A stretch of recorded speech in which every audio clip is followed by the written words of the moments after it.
In this problem, two bugs are located at different spots on a rotating turntable and were asked true and false statements about their motion.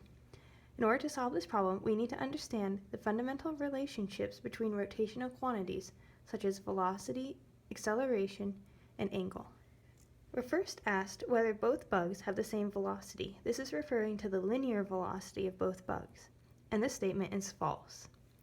The rotational velocity, or angular velocity, of the bugs is given by their linear velocity divided by the radius at which they're located. We can rewrite this equation for the linear velocity. Now, because the two bugs are at different radii, that means that their linear velocities must be different. Next, we're asked whether both bugs have the same angular velocity. This is true. Both of the bugs are located on the same turntable that's rotating. Because the turntable is rotating at some angular velocity omega and the bugs are on it, they also have an angular velocity of omega. This is true for any point on the turntable. We are then asked if both bugs have the same centripetal acceleration. This is false. Centripetal acceleration is defined as the angular velocity squared times the radius at which the object is located. Because the bugs are located at different radii, they must have different centripetal accelerations. Part D asks if both bugs have the same tangential acceleration. This is true. Tangential acceleration is defined as the angular acceleration times the radius. The turntable is rotating at a constant angular velocity.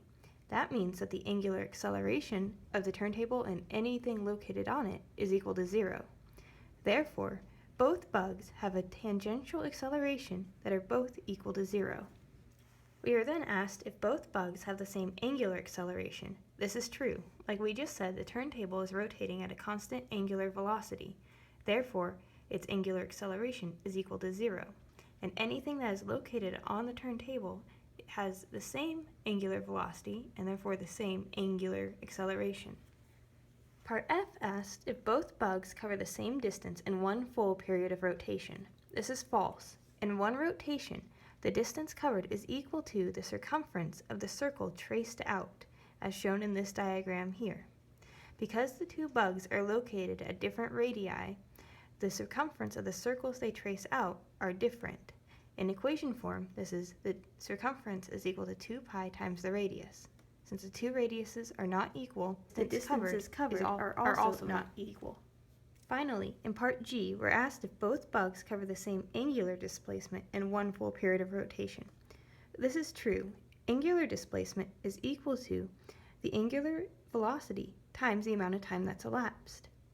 Because the angular velocity is the same for every point on the turntable, and the amount of time elapsed is equal to one full period of rotation, every point on the rotating body is going to go through the same angular displacement.